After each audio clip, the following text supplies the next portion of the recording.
l'hémicycle intitulé, vous l'avez vu, Logement et urbanisme, mais qu'on aurait pu appeler la crise de l'immobilier. L'affaire est très profonde, structurelle, disent certains spécialistes. Un nombre de facteurs qui s'additionnent, qui vont évidemment de la hausse des taux d'intérêt, des nouvelles normes écologiques, du prix du foncier, de la suppression de la taxe d'habitation aussi, qui empêche les maires sans doute de construire. Beaucoup de facteurs qui expliquent que cette crise est profonde. Et ça peut être cette crise de l'immobilier, la prochaine crise sociale dans ce pays. Pour en parler, je suis très heureux d'accueillir Katayoun Panahi, la directrice générale de la SNCF Immobilier. Katayoun, soyez la bienvenue. Bonsoir Eric, merci. Laure Salvin, la directrice générale de Kantar Public France. Laure, une Bonsoir. habituée des rencontres de l'hémicycle. On a besoin de vos lumières, notamment tout au début de cette émission, pour planter un peu le décor. Et puis Thierry Mandon, l'ancien ministre, secrétaire général du Conseil national du commerce. Merci, monsieur le ministre, d'être avec nous. François Pupponi, ancien maire de Sarcelles, député, strauss-kahnien de la grande époque, et surtout, parce que votre éclairage va être important, ancien président de l'ANRU, l'Agence nationale de la rénovation urbaine. Et puis, un maire en activité, Étienne Langeroux, maire de Montrouge. Monsieur le maire, soyez le bienvenu. Alors, je vais commencer avec vous, Laure, parce qu'on a besoin d'y voir clair. Peut-être que le tableau que j'ai campé en démarrant est un peu pessimiste. Il y a une crise de l'immobilier. J'ai ce chiffre en tête. 2,5 millions de ménages attendent un logement social dans ce pays, pour ne parler que de ce secteur du logement social. Qu'attendent les Français aujourd'hui lorsqu'on leur parle d'immobilier? Et puis c'est vrai que c'est aussi la première dépense des Français dans les revenus du ménage. La grande majorité effectivement de leurs dépenses va dans le logement. Alors aujourd'hui, c'est assez paradoxal parce que, si vous voulez, quand on interroge les Français sur la situation de leur propre logement, est-ce qu'ils sont satisfaits de leur logement, vous avez quasiment 80% des Français qui nous disent oui, je suis satisfait de la situation de mon logement, de la qualité de mon logement, de l'espace aussi que je peux avoir dans mon logement. Ça ne fait pas partie des 5 priorités des Français. Aujourd'hui, on sait que les priorités des Français, c'est autour du pouvoir d'achat, de la santé, la sécurité, l'écologie, l'environnement. Très, très loin maintenant. L'emploi maintenant, effectivement, pour les Français, c'est considéré comme quelque chose presque de réglé. Enfin, en tout cas, ça reste évidemment toujours dans les préoccupations, mais beaucoup moins qu'il y a encore quelques années. Alors, quand on compare avec d'autres pays européens, par exemple, l'Irlande et le Luxembourg, c'est la première priorité pour le logement, devant l'inflation, par exemple. Donc voilà, quand on regarde un peu les priorités, effectivement, ce n'est pas la priorité d'aujourd'hui. En revanche, lorsqu'on demande aux Français s'ils ont le sentiment que la situation se dégrade ou s'améliore, eh bien, ils sont 80% à considérer que la situation se dégrade et qu'ils sont inquiets pour l'avenir du logement en France. Et là, il y a 3 points de crispation essentiels. Il y a d'abord le coût. Effectivement, les loyers, l'achat aussi qui est trop important, les taux d'intérêt. Et puis, le deuxième point, je dirais, c'est vraiment l'offre de logement. Et là, ils considèrent effectivement qu'à la fois, il n'y a pas suffisamment de construction, pas suffisamment de rénovation, et qu'il y a aussi beaucoup de choses à faire en matière de simplification administrative. Vous avez 82% des Français qui nous disent c'est le parcours du combattant pour accéder à l'emploi, pour avoir un logement. Donc, coût, disponibilité, puis enfin qualité. Et je crois que ça aussi, ça rejoint les préoccupations des Français aujourd'hui, avec un certain nombre de préoccupations, notamment la transition écologique et donc l'adaptation des logements à des nouvelles normes qualité. Et effectivement, même si ça arrive en 3e position, cette préoccupation sur la qualité, c'est quelque chose qui revient dans les discours. Comment je vais faire pour pouvoir faire des travaux de rénovation énergétique, par exemple?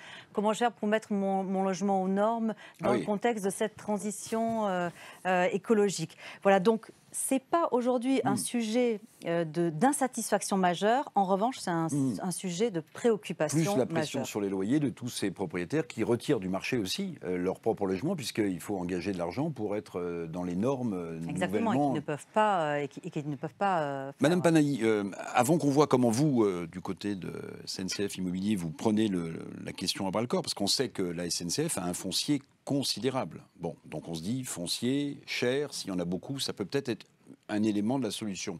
Mais est-ce que vous partagez mon diagnostic? J'ai en mémoire la grande crise de l'immobilier des années 90, où là, c'était, me semble-t-il, plus une crise de l'offre et de la demande, donc conjoncturelle, alors que là, j'ai listé les facteurs tout à l'heure, on a l'impression qu'on est dans une crise structurelle. Vous l'avez effectivement rappelé, Eric, on assiste aujourd'hui à un contexte avec un certain nombre de conditions qui font que le marché locatif va en tout cas se gripper s'il ne l'est déjà. Vous l'avez dit, une baisse du nombre de prêts immobiliers, 45%. Le nombre de prêts immobiliers atteint son taux le plus bas depuis 10 ans du fait de la remontée des taux. Ça a été dit tout à l'heure. Une baisse de l'offre de production de logements neufs, ajoutée à une offre locative qui se grippe du fait justement d'un transfert de la fiscalité des locataires vers les propriétaires, notamment avec la suppression de la taxe d'habitation et l'explosion de la taxe foncière, l'encadrement des loyers, les investissements de plus en plus lourds. La disparition du Pinel. Absolument. Les investissements de plus en plus lourds qui incombent aux locataires pour remettre à niveau les passoires énergétiques qui vont être retirés justement de la location, les fameux logements étiquetés EFG dans les prochaines années. Tout ceci crée les conditions effectivement pour anesthésier l'offre locative à une période où la demande explose. Vous l'avez rappelé, plus de 2 millions de demandeurs de logements sociaux. Alors, je voudrais me tourner à la fois vers Thierry Mandon et vers François Pupponi avant d'aller sur le terrain. Monsieur le maire, patience. Je vais vous parler de votre taxe foncière et votre taxe d'habitation. C'est promis, tous les élus y passent en ce moment. Monsieur le ministre, aujourd'hui, Madame Panahi confirme, il y a une crise terrible de l'immobilier. C'est peut-être la prochaine grave crise sociale dans ce pays. Vous êtes un observateur de la politique depuis de nombreuses années. Il y a cette crise de l'immobilier qui s'ajoute à une crise du pouvoir d'achat terrible, terrible. Quelle analyse politique vous faites de la situation dans laquelle Alexandre Bompard, patron de Carrefour, disait il y a quelques jours que 40% des ménages les plus modestes sautent un repas aujourd'hui. Ouais, d'abord, ce n'est pas le sujet de la soirée, mais je ne suis pas sûr que ce soit une crise française. C'est une crise internationale qui prend des formes différentes selon les systèmes, l'organisation publique, les politiques publiques. Et je pense, c'est là où les choses sont très difficiles, que c'est d'abord une crise de l'incertitude. De toute nature, pour tout le monde. Incertitude sur la croissance qui vient ou qui ne vient pas, les années qui viennent. Donc l'investissement lourd des ménages quand il s'agit d'acheter, c'est le logement. On fait ça une fois, 2 fois dans sa vie, et très souvent une seule fois dans sa vie. Donc il faut choisir le moment, il faut choisir le lieu. Incertitude sur les modes de vie. Finalement, est-ce que ma vie, je la projette dans l'urbain ou est-ce que je la projette maintenant qu'il y a du télétravail ailleurs ? Incertitude sur mes actifs, la capacité que j'ai de les céder, comme je le voudrais pour pouvoir acheter. Et on pourrait décliner le concept, mais je pense que fondamentalement, c'est au carrefour de ces incertitudes-là. Et que l'incertitude, ça produit 2 choses. Ça produit de la tétanie pour tout le monde, pour les investisseurs, pour ceux qui souhaitent vendre, mais qui disent on va peut-être attendre que les jours soient meilleurs, pour ceux qui veulent acheter. Et ça produit du principe de précaution. On se garantit l'histoire des taux d'intérêt, bien sûr, il y a la Banque centrale, mais avant de prêter, aujourd'hui, on fait attention. Enfin, les banquiers font attention, tout le monde fait attention. Et donc, on est dans une crise dont il ne faut pas sous-estimer. Alors là, il y a des spécialistes du logement, ils parleront de mieux. Moi, l'architecture, entre guillemets, des problématiques financières, économiques du logement, mais il ne faut pas sous-estimer la dimension, j'allais dire, de sens et la nécessité de produire du sens et de la lisibilité de long terme pour trouver des réponses à une situation extrêmement Donc vous n'êtes pas plus inquiet que ça? Si, très. Ah, vous êtes inquiet. Vous êtes inquiet. Oui, parce que là, très. quand on vous écoute, c'est presque une analyse un peu philosophique. Si oui, mais celui qui cherche à se loger, l'étudiant là, qui va rentrer là dans quelques semaines et qui ne trouve pas de studio à louer ou de chambre d'étudiants à louer, ce sont des problèmes énormes. D'accord, mais si vous voulez que la machine redémarre, il faut obligatoirement produire du sens de long terme pour que toute la machine redémarre, que les investisseurs... Bon, mais là, tout est bloqué. Là, on est dans le blocage. Là, tout est bloqué. Encore une fois, là, tout est bloqué. Et donc, des mesures ne seront pas suffisantes. Il faut des mesures dans une perspective de long terme. OK. François Pupponi, votre vision, vous avez été président de l'ANRU, l'Agence nationale de la rénovation urbaine. Vous avez été maire de Sarcelles. Est-ce que vous vous souvenez, à part peut-être de 1990 et de la crise de l'immobilier, d'un moment aussi critique pour le marché immobilier que celui que nous sommes en train de vivre en ce moment? Jamais, hein. On n'a jamais aussi peu construit. On a toujours espéré atteindre les 500 000 logements par an, on sera à peine à 100 000. Bon. Tout s'arrête. Les permis sont là, c'est-à-dire que les promoteurs, les bailleurs ont des permis, mais aujourd'hui, ils ne sortent pas les permis pour une raison bancaire, parce que les banques disent aux bailleurs, aux promoteurs, nous financerons votre projet que si vous avez déjà 50% de réservation, si vous avez vendu 50% de vos logements, sauf qu'effectivement, comme vous l'avez dit, quand les primo-accédants ou les accédants vont voir les banques disent « Ah ben non, vous ne prêtez pas, vous comprenez ». Ce n'est pas tellement le problème des taux, parce que la colline des taux à 12%, hein.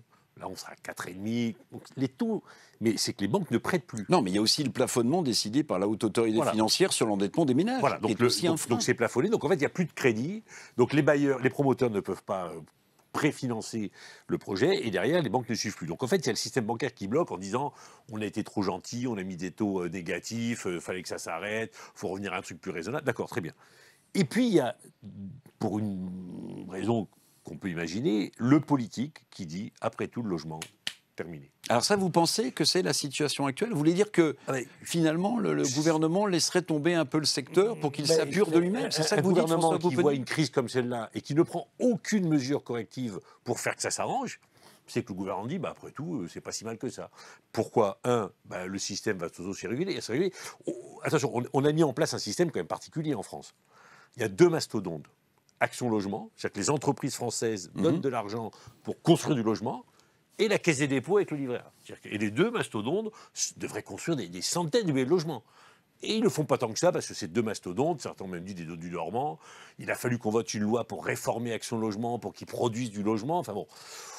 Et puis, parallèlement à ça, on a dopé le logement aux mesures fiscales. Et à un moment, Bercy a dit, écoutez, ça coûte 40 milliards d'euros. Alors on les dit, oui, mais ça en rapporte 80. Oui, d'accord, mais ça pourrait en rapporter 80, nous en coûter que 10. Parce qu'il faut savoir qu'en France aussi, depuis qu'on a fait l'aide à personne, c'était Raymond Barre qui l'avait fait, au début de l'année, on donne 20 milliards d'euros aux propriétaires français. On leur dit, voilà, prenez 20 milliards d'euros de loyer, c'est l'État qui paye, et puis louez vos logements. Et à un moment, le Bercy dit, attendez, si on pouvait en donner que 10 ou 5, ça serait pas plus mal. Moi, j'étais président de l'ANRU, alors je disais, mais attendez, pourquoi on est obligé de donner 20 milliards d'euros aux propriétaires français? C'est parce que le coût du loyer est trop élevé pour les Français. Donc faisons en sorte d'avoir un coût de loyer moins élevé. Les Français paieraient la même chose et on ne serait pas obligé de donner 20 milliards. Il n'y a jamais personne qui a voulu faire le calcul. Donc la machine s'est emballée et je pense que le président Macron, dès le début, enfin déjà il était à Bercy avant, quand il est arrivé, il a dit qu'il faut arrêter avec tout ça, d'où la première mesure qu'il prend, rappelez-vous, je baisse les APL. Machine. Bon. Oui. Et donc le logement, c'est de la rente, c'est pas de la vraie économie, ça coûte cher, et donc stop. Et il a dit qu'il n'aimait pas trop les propriétaires. Voilà, et donc stop. Et il dit, on verra bien, il y aura la crise, tout ça va se réguler, et on y est. Alors je pense qu'en 2024-2025, la moitié des promoteurs déposent le bilan. Ils arrêtent alors, il y a, monsieur le maire de Montrouge, monsieur Langeroux, une interview très intéressante pour ceux qui ne l'ont pas lue. Elle avait donné d'ailleurs, Véronique Bénag, la DG de Nexity, qui est le premier promoteur en France, une interview à l'hémicycle il y a quelques mois, dans laquelle déjà elle tirait la sonnette d'alarme. Mais là, l'interview qu'elle donne au Monde est encore plus alarmiste que l'alarmisme, parce qu'elle dit la situation est pire que ce qu'on imaginait en matière de production nouvelle et en matière d'immobilier. Parmi les éléments qui s'additionnent, monsieur le maire, il y a la suppression de la taxe d'habitation. Donc dites-nous la vérité. Bon, la taxe foncière, elle augmente parce qu'il faut bien que les collectivités locales se financent. Mais quand on n'a plus de taxe d'habitation, pourquoi est-ce qu'on construirait des logements au-delà de la question du foncier? Parce que précisément, on n'est pas en capacité peut-être de financer les infrastructures qui iraient avec les nouveaux qu'on va accueillir dans la commune, par exemple à Montrouge. Oui, mais la fiscalité, ce n'est pas le seul élément d'appréciation. Moi, je partage assez ce que dit Thierry Mandon. Je crois qu'il y a une vraie incertitude sur l'avenir. Et en quelques années, le monde a changé. Donc les gens s'interrogent pour savoir comment ils vont vivre, comment ils vont travailler. La crise de Covid est passée par là. Et c'est effectivement une crise du sens et de la manière dont on va habiter et comment on va travailler dans nos villes. Donc moi, je suis maire d'une ville de 50 000 habitants aux portes de Paris. On est l'une des villes les plus denses de France. Donc on est plus dense à Paris qu'à Montrouge. On est 50 000 sur 2 km². Parmi les éléments d'incertitude, il y a le réchauffement climatique. On se rend bien compte que l'étalement urbain qu'on a vécu pendant des années, depuis les années 50-60, c'est fini. On ne peut plus continuer d'étaler la ville parce que réchauffement et parce que tout ce que l'on connaît. Donc je pense qu'il faut... L'idée de la densité et d'une densité acceptable est vraiment au cœur des débats. Donc peut-être qu'on est tous en train de s'interroger sur la manière dont la ville se construit, dont elle se reconstruit sur elle-même. Et peut-être que cette crise, c'est vrai que c'est une crise, mais elle va peut-être avoir du bon. Je pensais par exemple à l'immobilier de bureau qui est en train de s'effondrer. Mais peut-être qu'on n'a plus besoin d'immobilier de bureau. Avec le télétravail, oui, bien sûr. il y a des tours entières, pas très loin de chez nous, qui vont se vider. Eh ben, en ce moment, qu'est-ce qu'ils font les promoteurs en ce moment? C'est un peu la politique de Paris. Les promoteurs, ils sont en train de réfléchir à la transformation de ces bureaux en logements. Et là, il y a un potentiel c'est pas les mêmes normes. C'est compliqué quand même. Attendez, ça c'est une des solutions sur lesquelles j'aimerais vous faire réagir. Oui, le télétravail, ça libère des mètres carrés d'entreprises qui ont moins besoin de louer de mètres carrés puisqu'une partie de leurs salariés travaillent en télétravail. Très bien. Mais est-ce que c'est aussi simple que ça de transformer des bureaux en logements? Alors aujourd'hui, effectivement, les réglementations sont différentes, mais elles peuvent toujours se changer. On voit bien, au fond, à travers ce qui vient d'être dit, qu'on vit aujourd'hui une crise. On a parlé du logement, mais enfin, on vit une période de transition d'une ampleur assez inédite. Et moi, j'ai tendance à comparer ce qu'on est en train de vivre aujourd'hui avec le dérèglement climatique, les crises énergétiques, etc., à ce qu'on a vécu après la Seconde Guerre mondiale. Au fond, l'ensemble des acteurs se sont mis d'accord sur un nouvel ordre mondial pour garantir les conditions de la paix. On a levé les barrières douanières et commerciales, on a créé la communauté économique européenne, on a créé l'accord général, le GATT, l'accord général des... exactement, qui était le précurseur de l'OMC, l'Organisation mondiale du commerce, qu'on a ensuite créé en 1994. Et donc, on voit bien qu'au fond, on a créé les conditions de la mondialisation parce qu'à travers le développement économique, on allait pouvoir garantir les conditions de la paix. Peu à peu, on a perdu de vue l'objectif premier qui était la paix et on s'est plutôt focalisé sur le développement économique. Si bien qu'aujourd'hui, avec cette mondialisation et son corollaire, la métropolisation qu'évoquait Étienne Langereau, on se retrouve aujourd'hui avec des villes, des métropoles, dans le monde entier d'ailleurs, et avec des fractures sociales et territoriales entre le centre de ces métropoles et la périphérie qui, du fait de la pression foncière, a vu se reléguer les populations les plus défavorisées et avec des enjeux de renaturation et de végétalisation pour lutter contre les îlots de chaleur dans ces centres-villes.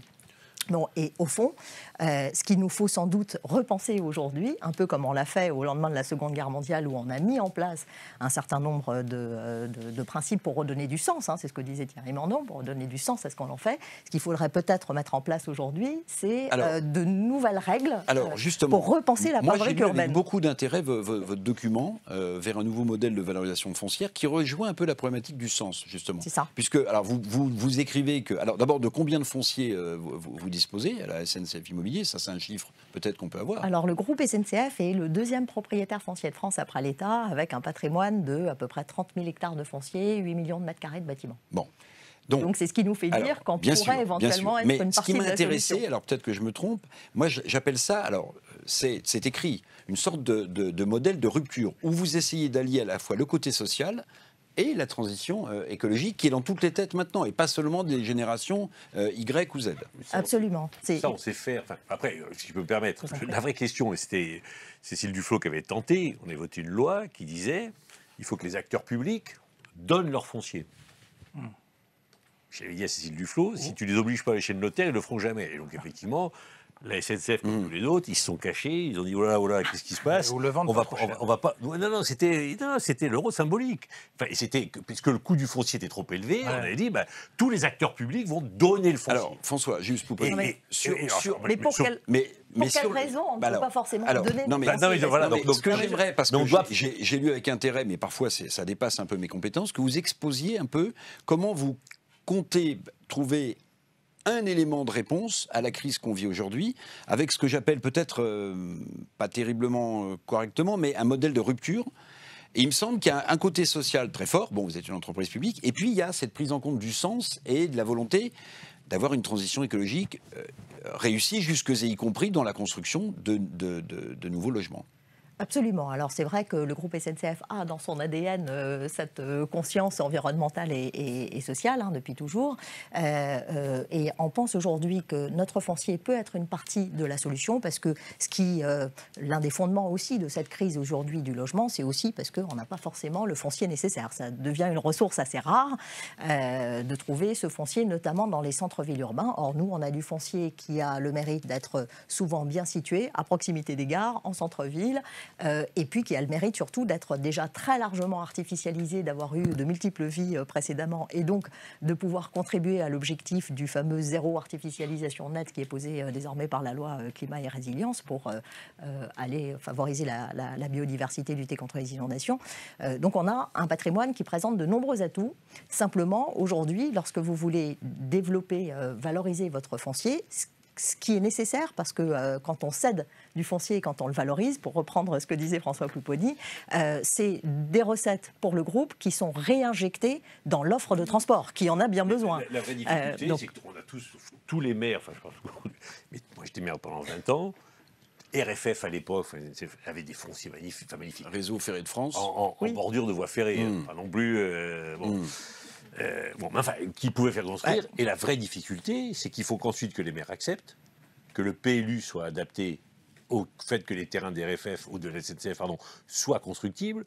Et que la population accepte. Et que la population accepte. Parce que la population, souvent, elle dit voilà. Et après, il faut que les maires acceptent. Parce que moi, je rencontre des maires aujourd'hui qui disent oui, dans mon PLU, c'est constructible, mais moi, avant les élections de 2026, je veux plus de permis. Moi. Voilà. Puis, je veux pas de grille. Moi. Alors, vous avez entièrement raison. Voilà, je veux pas de grille. Autre détail, vous savez, moi, ça m'arrive de discuter avec des maires sans doute moins importants que ceux avec qui discute François Pupponi, mais qu'est-ce qu'ils me disent aussi? Ils me disent, quand on construit, par exemple, un lotissement, immédiatement, les gens disent, surtout, vous construisez rien devant. Vous savez, c'est un peu comme les éoliennes. Tout le monde est pour l'énergie renouvelable, mais personne ne veut en avoir une. Est-ce que vous êtes confronté à ce genre de... Oui, on est confronté à ça, mais encore une fois, nous, on est l'une des villes les plus denses de France et on assume la densité. Pour nous, c'est pas un gros mot, c'est même un atout. Parce qu'on considère que une ville dense, c'est une ville où il fait bon vivre, parce qu'on a des aménités, des services, on peut tout faire à pied, etc., etc. Et donc, on a tout un discours sur la densité, c'est bon, il faut y aller. On appelle ça chez nous la densité heureuse. Et je crois vraiment que c'est le modèle qu'il faut essayer de développer à l'avenir, parce qu'on voit bien que l'étalement, c'est fini, et maintenant, il faut une ville qui s'élève. Mais il faut qu'elle soit acceptable, comme disait Katayoun. Il faut que la ville, elle soit verte, elle résiste au réchauffement, on circule à vélo, il faut qu'elle soit agréable à vivre. Voilà. Et donc, c'est la question du sens. Quelle ville, où est-ce qu'on va vivre dans les années qui viennent? Est-ce qu'on continue des banlieues monolithiques avec du pavillonnaire et des grandes surfaces? Ou bien des centres-villes bien construits où on a plaisir à vivre? C'est un vrai sujet. On ne sait pas aujourd'hui. Et si les maires... il faut que la ville soit sûre. Il y a la sécurité, effectivement. Il y a la mixité, il y a tous ces sujets. Absolument. Donc tout ça, on ne peut pas faire la ville de demain avec les recettes d'hier. Là, la crise de l'immobilier, c'est la crise de l'offre. Mais la demande, c'est quoi? Il faut travailler sur la demande. Qu'est-ce qu'ils veulent, les Français? Ils veulent vivre où? Comment? Dans quelle ville? C'est ça le vrai sujet. Commençons par se poser cette question-là, avant de sortir des programmes qui ne se vendent chez pas. Kantar, ce qu'on nous dit, mais juste une réponse, oui, c'est une vraie question. Alors là où le bas blesse, effectivement, Étienne Langereau a tout à fait raison, c'est qu'aujourd'hui, ce qui nous est demandé, et nous, à chaque fois qu'on travaille sur les opérations de valorisation foncière sur nos fonciers avec les élus locaux, avec les collectivités et les habitants, ce qui nous est demandé, de manière très légitime, c'est de répondre à cette double aspiration, à la fois d'aller dans le sens des objectifs écologiques et donc de prévoir une grande part de renaturation dans nos opérations, de végétaliser. D'autre part, de prévoir des logements à prix abordable dans les centres-villes, donc des logements sociaux. Et chacun sait que les logements sociaux et les espaces verts, c'est pas ce qui permet de rentabiliser économiquement les opérations qui jusqu'ici, précisément parce que la valorisation foncière est basée sur le paradigme de la période de reconstruction d'après-guerre et donc sur la constructibilité, sur la densité. Plus un foncier aujourd'hui est constructible, plus il vaut cher. Ce principe-là, aujourd'hui, nous pose problème parce qu'il ne nous permet plus... Est-ce que végétaliser, c'est pas donner de la valeur? Alors justement, c'est bien ça. C'est exactement ce que l'on prône aujourd'hui, c'est de changer complètement de modèle de valorisation foncière et de faire en sorte que la valorisation foncière ne repose pas uniquement sur sa constructibilité, ce qui a prévalu par le passé et qui a répondu aux objectifs d'une période qui aujourd'hui est datée et révolue, PLU, et de faire en sorte que la valeur du foncier intègre aussi la création de valeur environnementale et sociale. Parce qu'au fond, quand vous créez un espace vert sur un foncier, vous créez de la valeur environnementale, qui a d'ailleurs des retombées économiques, puisque vous avez tous les riverains qui sont situés autour de cet espace vert qui captent la valeur le problème qu'on a, c'est que le bailleur qui va gérer le logement, lui, il a besoin d'avoir... On va lui vendre le logement à un prix, et donc après, il faut qu'il ait un loyer qui lui permette d'équilibrer le prix d'achat. Voilà. Et après, donc, le modèle économique ne tourne pas. D'où l'idée de dire il faut des financements publics pour faire baisser le coût pour le bailleur, pour que le prix de sortie puisse être acceptable pour le Français. Parce que mais par exemple, Madame Panahi, vous avez des terrains à Paris, par exemple. Est-ce que vous discutez... On a des terrains partout. Non, mais je pense à Paris. Non, mais je pense à Paris. Mais oui. Je pense à Paris parce Notamment. que j'ai cru me souvenir qu'il y avait eu une négociation qui avait été entamée pour peut-être végétaliser, mais le prix ne correspondait pas à ce que vous en attendiez. Non, oui, quand on cède un terrain pour uniquement faire un espace vert, aujourd'hui, un espace vert, c'est un centre de coût et pas un centre de profit. Or, normalement, dans un contexte où la végétalisation permet de réduire les inondations, permet de favoriser la biodiversité, etc. On voit bien qu'on crée de la valeur en végétalisant. Et cette création de valeur, encore une fois, elle crée de la valeur économique, puisque les biens des propriétaires immobiliers qui sont situés autour de cet espace vert voient leur richesse. Et alors ça renvoie à la question de qui finance la transition écologique. On est d'accord, c'est le rapport Pisani. Pour aller dans le sens de Catalogne, l'un des enjeux, c'est la maîtrise du foncier. En ce moment, on est en train de faire le Grand Paris. Il y a 70 gares qui vont sortir de terre. Il y en a une chez nous à Montrouge. Et la spéculation est là. C'est-à-dire que chacun, c'est l'échelle de perroquet. Les prix montent, les prix montent. La réponse, c'est de maîtriser le foncier dès le départ, de faire des réserves foncières avant même de transformer le PLU et de rendre constructibles les terrains. Parce que dès qu'ils sont constructibles, les prix montent. Donc nous, on est en train de mettre en place des réserves foncières avec l'établissement public foncier d'Île-de-France. Donc on bloque les choses et une fois que le projet sera prêt, on pourra le réaliser. Et donc... Ça empêche la spéculation. Ça empêche la spéculation, ça permet de faire du logement social, ça permet de faire des espaces verts, des espaces publics, des commerces, etc. C'est une ville de qualité. Mais si on ne maîtrise pas ça, on est foutu. Parce que forcément, les prix sont très élevés et donc on a des programmes... J'aimerais vous poser une question. Tout à l'heure, on abordait la question des bureaux qui pourraient être transformés en logements avec le développement du télétravail depuis la crise sanitaire. Mais il y a une autre piste, alors peut-être que je vous poserai aussi la même question. Je me souviens d'une discussion avec André Hichet, le patron de CDC Habitat, qui disait, en fait, la consommation, donc je m'adresse plutôt au secrétaire général du Conseil national du commerce, la consommation change d'endroit. La plupart des grandes marques, des grandes enseignes, en fait, abandonnent ou ils voient bien que le chiffre d'affaires est en train de s'effondrer, des grands centres commerciaux qui sont à la périphérie pour créer des petites enseignes à l'intérieur des villes, les Carrefour Market, les banques. Dans la ville dense.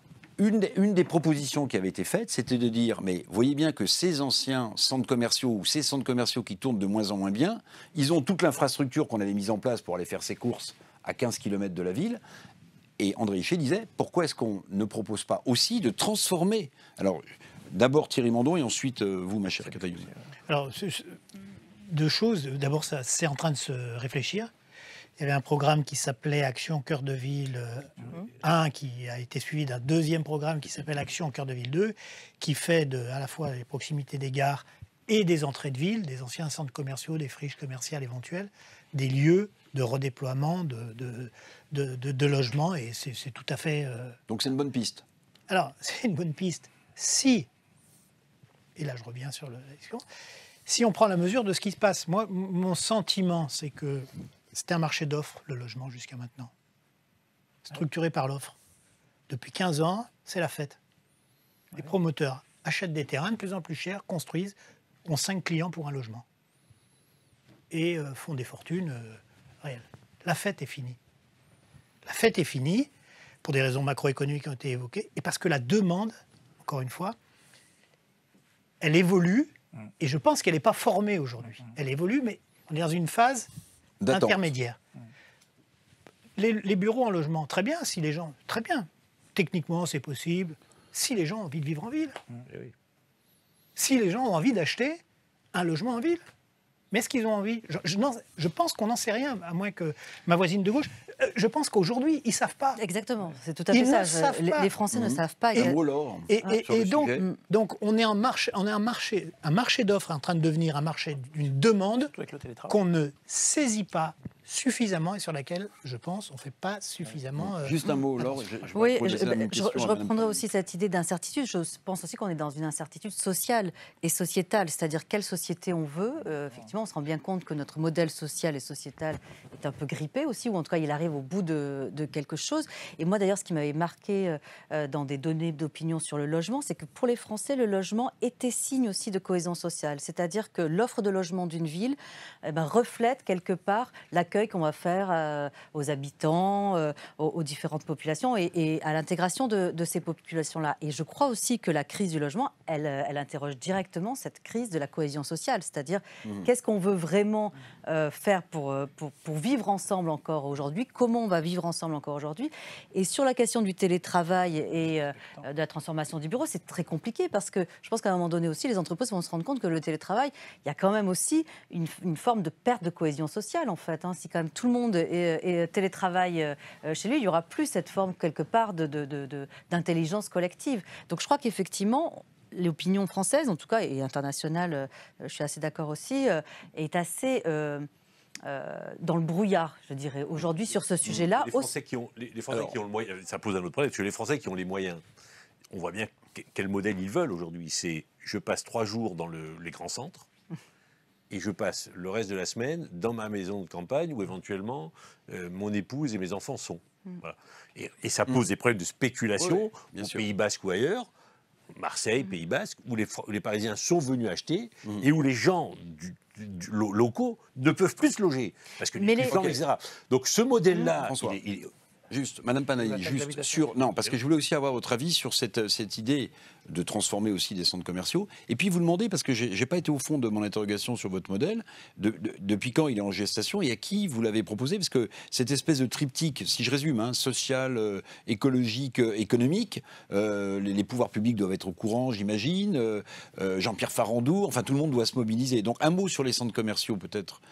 Est-ce que c'est faisable ou pas, cette idée d'André Hichet? Et puis, ce modèle, qu'est-ce que vous allez en faire? Sur les centres commerciaux, effectivement, Thierry Mandon l'a rappelé, il y a déjà un certain nombre de programmes Action Cœur de Ville auxquels la SNCF d'ailleurs contribue avec les collectivités territoriales concernées. Il y a un certain nombre d'initiatives privées. Vous avez cité Lexity tout à l'heure. Oui, parce que cette interview, elle m'a frappé. Et vous avez cité Madame aussi, Bédag. mais vous avez cité aussi Action de Bompard de Carrefour et les deux viennent de s'unir justement pour développer des logements sur le foncier commercial.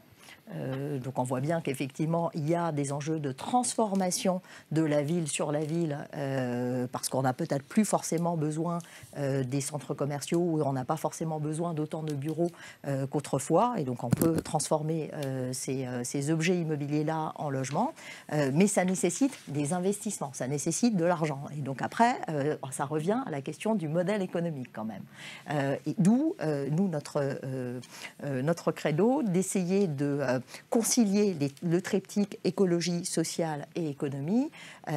On essaye de le faire aujourd'hui au cas par cas, opération par opération, mais c'est du travail de dentelier. Parce qu'à chaque fois, sur chaque opération, quand vous essayez de créer... l'argent sur le logement. Entre Action Logement et la Caisse des dépôts, moi quand j'étais président de l'ANRU, quand on avait besoin de quelques milliards, on appelait le patron de l'Action Logement, il disait écoute, il me faut 6 milliards. Le patron de l'Action Logement, il disait OK, 6, bon, allez, 5, allez, 5,5, bon. Caisse des dépôts, ils sont capables. Donc on est capable. Le vrai problème, et comment ça va finir, parce qu'effectivement, on voit bien que les idées existent, mais comment ça va finir, et je ne veux pas contrarier mon voisin, et le rêve de l'État aujourd'hui, pour ne pas dire du président de la République, c'est de dire à un moment, on va enlever le permis de construire aux maires. Parce que souvent, c'est eux qui bloquent. Le PLU, il ne va plus être communal, il va être intercommunal, et c'est l'État qui va dire, alors ça suffit. Enfin, comme avait fait le président, voilà, mais comme avait fait Charles de Gaulle quand il a dit mais mettez-moi de l'ordre dans ce bordel quand il a créé les grands ensembles et tout ça, et l'État va dire ok on fait, voilà, et on va déposséder parce que souvent c'est aussi ça qui bloque, parce que l'argent il est là. Enfin je répète, entre la Caisse des dépôts et Action Logement. Mais juste Madame Panahi, pardonnez-moi parce que là on a besoin de précision. Donc je parlais de ce modèle à qui vous l'avez présenté, puis là je regardais là sur le volet écologique, il y a création d'un marché volontaire des compensations de carbone. Il y a des solutions. Création d'un fonds public de financement sur le principe d'un bonus-malus. Aider les collectivités au financement de la valeur verte d'un foncier lors de l'acquisition.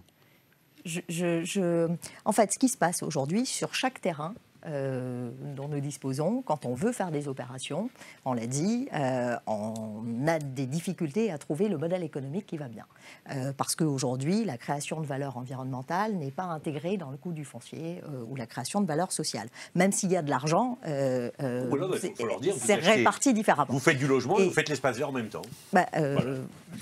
Aujourd'hui, c'est une partie du problème. Et donc, pour résoudre cette question-là, effectivement, aujourd'hui, ce qu'on fait, c'est qu'on va négocier, on va passer un temps fou à renier sur les marges de l'aménageur, du promoteur, du constructeur. La collectivité va faire un effort de son côté sur la programmation, réduire effectivement les équipements publics, etc.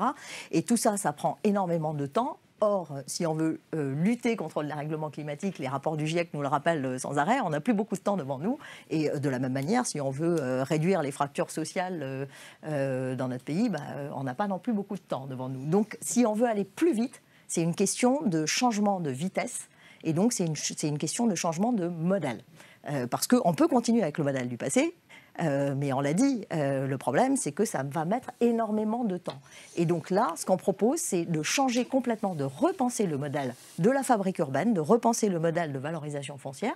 Et il existe des solutions, parce qu'encore une fois, quand on crée de la valeur environnementale, on peut imaginer, dès lors que vous plantez des arbres, vous créez un puits de capture de CO2, et donc, on pourrait imaginer créer aussi un marché volontaire de quotas de CO2. Aujourd'hui, il existe un marché européen auquel sont soumises les industries polluantes. Pourquoi ne pas considérer que la création d'espaces verts, ça peut contribuer justement à ce marché de quotas de CO2. Quel accueil sur ce modèle de rupture Écoutez, pour l'instant, on a un accueil plutôt favorable. On en avait d'ailleurs fait part dans le cadre du CNR Logement. Après, il faut que le temps de maturation de ces réflexions... de la fondation. Absolument. Il faut pas confondre avec un autre acronyme, donc. Il faut le temps de la maturation. Ce sont des sujets sur lesquels on travaille avec le ministère de la Transition écologique et qui permettraient surtout de repenser complètement le modèle de la fabrique urbaine. De la même manière, vous avez aujourd'hui encore des lois... Vous avez quoi aujourd'hui? Mais bien sûr, avec les C2E ou les pollueurs payent. Exactement. Vous pouvez avoir un système de pollueurs-payeurs ou même avec la question de l'artificialisation. Monsieur le maire de Montrouge, concrètement, là, à Montrouge, vous en êtes où? Quelle est la demande de logement dans votre commune de 50 000 habitants? Quelle est l'offre en face, que l'on parle d'accès à la propriété ou de logement social? Le solde est négatif? Comment vous en sortez? Nous, on a à peu près 22% de logements sociaux, donc on est d'ailleurs carencé. L'État veut prendre la main, mais il est infoutu de faire avancer quoi que ce soit, en vérité. Donc je ne crois pas du tout que l'État va prendre la main par rapport aux élus. Et nous, on est... simplifier tout ça, monsieur Mondon. S'ils arrivent à le faire ou qu'ils le fassent bien, c'est autre chose. Mais je pense qu'ils le souhaitent. Oui, ils le souhaitent, mais je ne pense pas que ça fonctionnera. Ouais. Par contre, après, nous, ce qu'on essaie, c'est de conserver une certaine mixité. Nous, aujourd'hui, à Montrouge, on achète des immeubles pour faire des espaces verts. Et je les paye au prix du marché. Donc le brin d'herbe, il coûte cher à Montrouge. Mais pourquoi? Parce qu'on veut faire une ville qui soit agréable à vivre, qui soit désirable. Parce que moi, je pense qu'il y a une partie de la population, on pensait après la Covid que tout le monde partirait à la campagne. En fait, ils sont revenus. Pourquoi ils reviennent? Parce qu'en ville, il y a quand même énormément il y a du lien, il y a de l'échange, il y a de la qualité, il y a de la culture. Les gens veulent vivre en ville, en vrai. L'air de la ville rend libre, comme disait le philosophe. Voilà. Donc, mais il faut que la ville... Sur ma question, vous êtes comment? Vous construisez suffisamment pour faire face à la demande? On construit beaucoup moins qu'avant, puisque... encore une fois, on est l'un des plus denses de France, l'une des villes les plus denses de France. Donc on est un peu, la ville, elle est composée maintenant. Mais on continue de construire, on reconstruit la ville sur la ville. Les immeubles anciens, on les transforme, on a des campus, on a une gare, on a des tas de choses qui arrivent. Je pense qu'il ne faut jamais s'arrêter parce qu'en effet, souvent, ça vieillit et l'offre de logements qu'on a construit dans les années 70-80, c'est plus le besoin d'aujourd'hui. Il faut des logements avec des ouvertures à l'extérieur, il faut de la végétalisation, il faut etc., etc. Donc il faut en permanence reconstruire la ville pour que les gens y viennent. Et moi, je constate qu'à Montrouge, les gens veulent s'installer. Le prix du mètre carré, malheureusement, s'envole. Voilà. Et voilà. Donc c'est du sur-mesure, c'est du coût humain. Il y a eu la grande mode, puisqu'on regardait un peu dans le rétro, il y a eu la grande mode des villes nouvelles, vous en souvenez? Bon, il y a quelques barons du socialisme qui ont pris des grandes villes nouvelles. Avec ces grandes barres HLM, c'était une erreur? Non.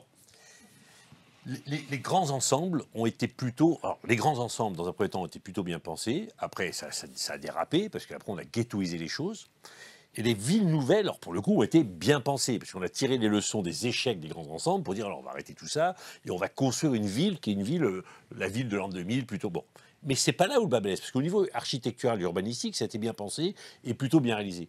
Ce qu'on n'a jamais voulu mettre en œuvre en France, vraiment, c'est les attributions de logements faites d'une manière intelligente.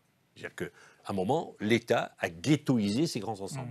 Voilà. Le peuplement. Le peuplement, la politique de peuplement. Raté. Et pourquoi certains maires sont réticents à faire du logement social? Parce qu'ils disent, moi je vais faire du logement social pour mes habitants, pour les enfants de mes habitants, mais si le préfet, surtout si je suis une ville carencée, me prend tous les logements sociaux que je fais pour y mettre les dallos du département d'à côté, j'en veux pas. Voilà.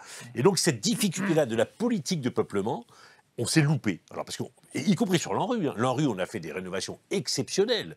Mais comme les préfets ont récupéré la main sur les attributions de logement, la politique de peuplement est en train de ghettoiser le ghetto. Voilà. Alors que les immeubles sont magnifiques, aux normes environnementales, il y a des espaces verts, et tout, mais la politique d'attribution par l'État et les bailleurs est catastrophique.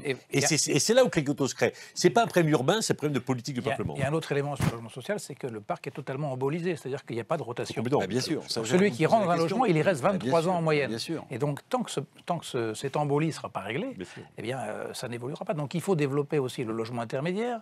Il faut peut-être aussi favoriser l'accession à la propriété. Il faut que le système est complètement figé. Si on libère un petit peu, s'il y a certains... Il faut repenser complètement la politique. Il faut que ceux qui occupent les logements sociaux puissent en sortir lorsqu'ils en ont les moyens, puissent acheter, et ensuite on fait tourner les choses. Il faut aussi peut-être que les bailleurs vendent une partie de leur parc. Enfin, il faut faire tourner tout ça aujourd'hui, parce que voilà. Au-delà de la politique du logement, c'est carrément la politique d'aménagement, de la fabrique urbaine qu'il faut repenser. Mais comme l'a fait Entièrement. le général de Gaulle dans les années 50, avec la crise du logement, à un moment, il a dit stop, comment on fait, et on a imaginé le système d'aujourd'hui. Mais c'était il y a 60 ans, 70 ans. Au bout de 70 ans, pour penser les choses. Votre point de vue. Je pense que si on veut vraiment reposer une vision de long terme sur le logement, il faut commencer par la question du logement social. Et il y a même encore plus que la question de l'attribution. C'est vraiment la fonction du logement accessible dans la société qui doit être pensée. Je prends un exemple tout bête, les fonctionnaires de police, d'école, de santé. Il faut qu'ils soient dans le logement social. Il faut qu'ils apportent, à la fois ils seront plus près de leur lieu de travail, ils apporteront de la diversité. Et donc c'est une conception du logement social. Le logement social, c'est le logement, ça doit vraiment devenir du logement pour tous. Il faut le penser autrement. Le logement social, c'est un parc pour l'instant. Pour tous ceux qui n'ont pas de moyens, accessoirement d'ailleurs, avec des problèmes d'équilibre entre guillemets ethniques réels. Personne n'en parle jamais, mais enfin c'est une réalité. D'ailleurs, vous dites à des habitants, on va faire des logements sociaux. Alors là, vous êtes sûr que vous avez... Donc il faut commencer par ça et aller même au-delà de... Il faut même, c'est ce qu'on fait à Montrouge, dans un même immeuble, nous, 30% de logements sociaux, c'est dans le PLU. Chaque fois qu'on fait un programme. C'est mixte, il n'y a pas une cage pour le logement et une cage pour les libres. On met tout ensemble. Et donc le logement social est mélangé. Ça, les promoteurs, ils n'en veulent pas. Mais nous, on dit, il faut le faire. Et ça Paris, c'est Paris. Et donc on fait de la Moi, j'ai grandi. Sarcelles, c'était le symbole de cette mixité. Ça avait été pensé par la Caisse des dépôts. Hein. C'était la Bourdette à l'époque, l'architecte urbaniste, qui a été allemand de la Caisse des dépôts et du général de Gaulle, de dire imaginez la ville de. Et il y avait effectivement à l'époque la SNI, qui était une filiale de la Caisse des dépôts, qui logeait les militaires. Donc il y avait des militaires, il y avait l'immeuble des militaires, l'immeuble des policiers, l'immeuble des douaniers. Bon. Et tout ça fonctionnait bien. Et quand est-ce que ça a basculé? Quand ils sont partis. Non. Ça a basculé quand il y a eu l'APL. Parce que le bailleur, de la Caisse des dépôts, a eu intérêt à louer aux gens qui étaient les plus défavorisés parce qu'ils étaient solvabilisés par l'APL en disant je suis sûr d'encaisser le loyer, c'est l'État qui paie, donc plus je mets des gens en difficulté, plus je suis content, parce que je touche. Et le jour où, effectivement, Raymond Barre a inventé l'APL pour aider les Français à payer le logement, on est passé à l'aide à la personne et ça a fait basculer le système. Donc c'est ça qu'il faut tout repenser. Bon, après, ça plus le logement intermédiaire qui est sorti des calculs. Bien sûr. Et donc il n'y a plus le logement intermédiaire, donc il y a le logement social très bas et le libre. Et rien entre les deux. Et toutes les classes moyennes ne peuvent pas se loger. Madame Panahi, c'est toute la chaîne qu'il faut réinventer. Vous rappeliez tout à l'heure que le SNCF Immobilier était le deuxième plus gros propriétaire en France. Quand on parle de crise de l'immobilier, avec tous les facteurs qu'on évoquait depuis le début de cette émission, vous devez avoir une pression conséquente, alors à la fois pour présenter un modèle qui va, mais aussi sur le foncier, parce que les collectivités locales, le pouvoir public au sens large, doit vous dire, maintenant il faut nous construire des trucs. Alors exactement, le sujet, c'est ce qui était évoqué tout à l'heure. Jusqu'ici, en fait, il y avait une convergence entre les intérêts des grands propriétaires publics comme la SNCF, on n'est pas les seuls, hein, il y a d'autres grandes entreprises publiques qui sont des gros propriétaires, et les intérêts des élus locaux qui représentent leur population et qui œuvrent à améliorer le cadre de vie de leur population. Puisqu'à chaque fois que vous valorisiez un terrain qui appartenait à un grand propriétaire public, celui-ci percevait des recettes qu'il réinjectait dans les services publics. Et donc ça revenait quelque part aux administrés. Notamment nous pour la SNCF, on réinjecte ça dans les transports publics, donc ça revient à l'administré. Et en plus, ça permet de valoriser un territoire, un quartier, et donc ça profite doublement aux concitoyens. Est-ce que vous pourriez, pardonnez-moi, allez-y. Ça c'était le modèle. Est-ce qu'on ne pourrait pas accélérer? Allez-y. Autrefois, on avait cette convergence entre les intérêts des grands propriétaires et des élus. Aujourd'hui, on assiste plutôt à une divergence, parce que, encore une fois, les élus qui souhaitent améliorer le cadre de vie de leurs habitants proposent plutôt des opérations de végétalisation, de dédensification et des logements. Voilà. Exactement, des projets aussi de logement et de logements sociaux, intermédiaires, etc., ce qui est tout à fait légitime, hein, encore une fois, c'est pas, je ne le conteste pas, mais du coup, ça ne permet pas forcément de percevoir les recettes que nous attendions, ou que les autres grands propriétaires publics peuvent attendre, pour venir au service des services publics qu'ils rendent par ailleurs. Et donc cette divergence aujourd'hui, si on veut pouvoir la résoudre, c'est là, je reviens à ce que je disais tout à l'heure, si on veut pouvoir résoudre cette divergence et retrouver cette convergence, c'est pour ça qu'on a besoin de repenser complètement le modèle de valorisation foncière. Parce que Étienne Langereau disait tout à l'heure, à Montrouge, on rachète des immeubles pour en faire des espaces verts. Donc ça veut dire que c'est la collectivité qui finance. Je peux vous poser une question. Que c'est la vous avez collectivité chiffré votre foncier? Alors, oui, absolument. C'est combien? C'est plusieurs milliards. Oui, mais elle est combien? Honnêtement, c'est difficile de le dire parce que ça dépend en fonction du contexte. Mais c'est 10, 15, allez, 10 François, milliards. alors posez la question derrière la question. Non, mais c'est pas cher. Très bien. Dans la rue, on a mis 2 fois 20 milliards. Attendez. Donc on doit être capable de vous lâcher. On doit alors vous lâcher. Madame Panahi, juste, parmi le foncier que vous avez, il y a un truc qui m'intéresse beaucoup. C'est ce que vous appelez dans votre note les quartiers de gare. Alors les quartiers de gare, c'est fabuleux parce que c'est à la fois de la vie, mais c'est aussi une façon d'éviter que les gens prennent leur voiture et donc fassent de l'émission Donc ces quartiers de gare, ça doit être une priorité du gouvernement. En fait, aujourd'hui, on voit bien qu'on est passé de l'urbanisme, que je qualifie de l'urbanisme de la vitesse, qui a permis ces fameux, après la Seconde Guerre mondiale, Paris et le désert français, le fameux bouquin de Jean-François Gravier, où on a développé les fameuses métropoles d'équilibre à travers la création de lignes LGV.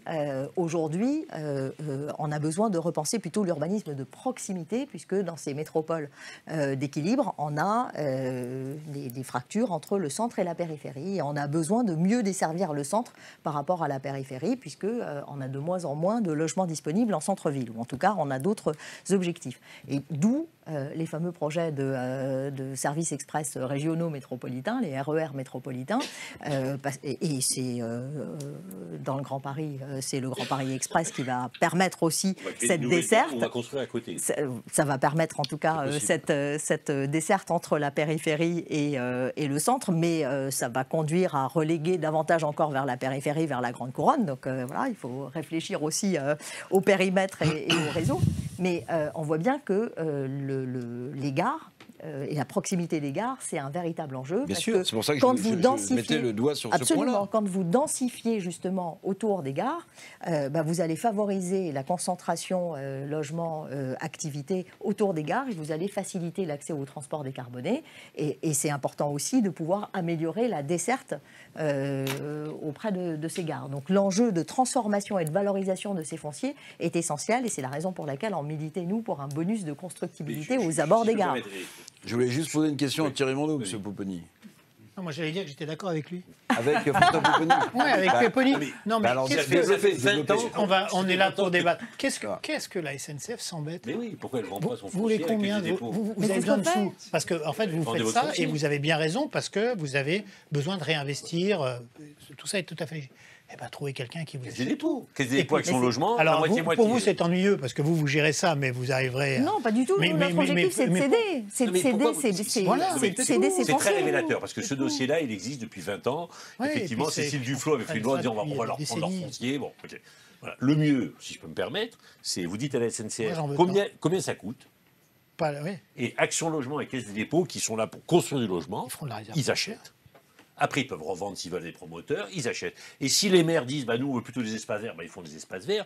On a l'argent. Enfin, les acteurs publics qui ont l'argent, c'est Caisse des dépôts, Action Logement. Mais vous savez bien que le prix du foncier, justement, le combien ça coûte, ça va dépendre de l'affectation. Non, cherchez pas, dites-nous combien ça coûte. Non, mais c'est juste. François Pupponi, c'est juste. Non, Mais si, ça dépend non. où, ça dépend qui le quand. vendent cher, Mais ça dépend où, ça dépend quand. qui le Vous vendent vendez. Non, mais Non mais qui le Vous vendent savez cher. très bien. Non mais qui le vendent cher. Mais ils connaissent le prix de leur foncier. Mais Alors, non, il suffit de non, demander non, au mais service attendez. des domaines. Non, le prix du foncier aujourd'hui, quand une ville, je vais vous citer des exemples très précis. Enfin, il y a des collectivités, on avait des protocoles où on devait leur céder notre foncier à un prix qui dépendait justement de la constructibilité qui était prévue oui. dans le PLU. Dès lors que le PLU a changé, eh bien, le prix du foncier a Mais considérablement changé. dès lors que c'est l'État qui va acheter. Et ce qui montre bien que c'est un problème via Action de Logement, modèle. on va vous l'acheter cher. Ah C'est bah pas un alors, problème. non, mais là, il y a- François alors, Pupponi c'est est pour ça, mais spolier pas de la problème. puissance publique. Mais non, mais c'est comme ça. Il est Mais pour c'est comme ça spolier qu'on la règle les puissance problèmes. Mais c'est comme ça qu'on règle les Là, on est problèmes. d'accord. Si vous nous Ils ont du rachetez cher, il foncier. n'y a aucun problème. Ils ont du foncier, ils n'arrivent pas à le vendre. Et il y a des gens qui veulent acheter. Laurent Salvin, juste un mot. On a commencé, on va terminer dans quelques minutes, sur les attentes des Français sur l'immobilier. Vous rappeliez qu'évidemment, c'est le premier poste dans les budgets des ménages. Les Français, vous avez acquiescé à ce que disait Thierry Mandon, ils veulent y donner du sens. Peut-être que la crise Covid a remis tout ça en C'est tête. Bon, l'investissement très bien. majeur de la vie. Il y a aussi le sens que les jeunes générations veulent donner dans leur emploi. Bon, tout ça. Mais C'est sérieux. aujourd'hui, il y a un vrai sujet, alors qui est parfois abordé de manière anglo-saxonne, qui est de dire, en fait, si on pouvait avoir une situation un peu comme aux États-Unis, c'est-à-dire des gens qui vendent leur maison, en achètent une autre parce que l'emploi il s'est délocalisé dans un autre État, ce serait formidable. Sauf que c'est un sujet qui, à la fois, n'est pas culturellement, me semble-t-il, dans la tête des citoyens français, et qui n'est pas sans doute faisable, parce que les poches d'emploi sont très différentes suivant les régions.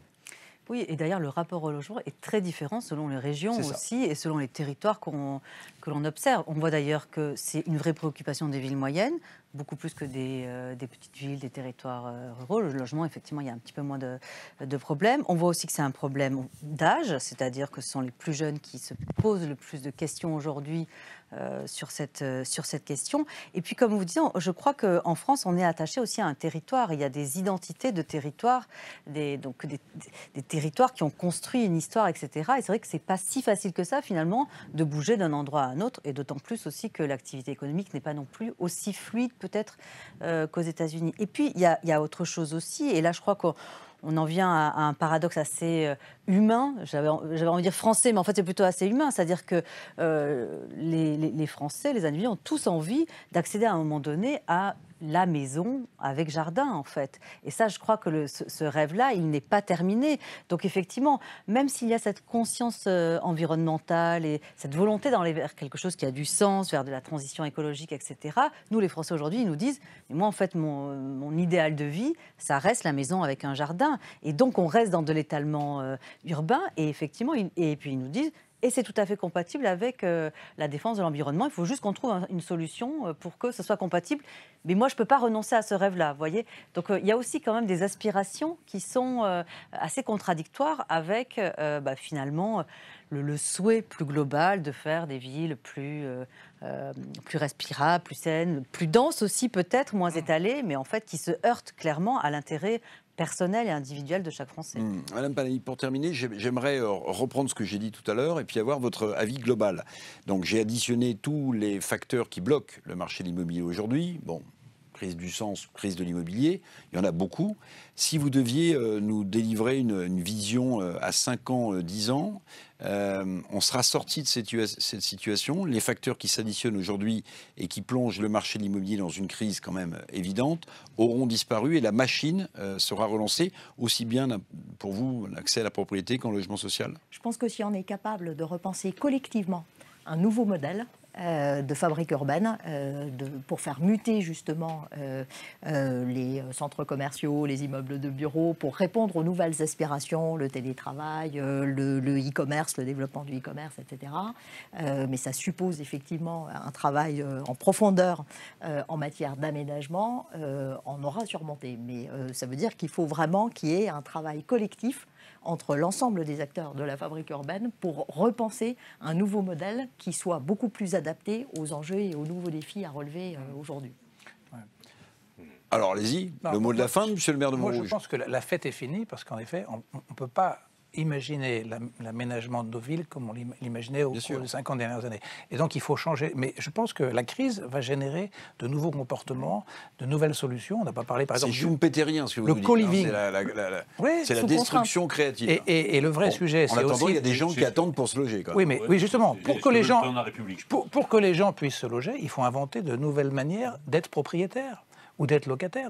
Le démembrement foncier. Oui, c'est ça, le BRS, c'est l'avenir. Pourquoi est-ce qu'on est besoin d'être propriétaire du foncier? Il y a plein d'idées, le co-living, le co-working, il y a plein de choses qui vont se passer. La crise, comme vous dites, comme Schumpeter, ça va créer plein de solutions. Donc moi, je suis hyper positif, mais je suis encore pour la ville dense. Voilà, merci beaucoup à tous les 5 d'avoir participé à ces rencontres de l'hémicycle. Merci à ceux qui nous ont suivis dans l'auditorium ici, chez Epoca, et puis à tous ceux aussi qui nous regardent, je le sais, sur notre chaîne YouTube. À très bientôt. Merci beaucoup de votre attention.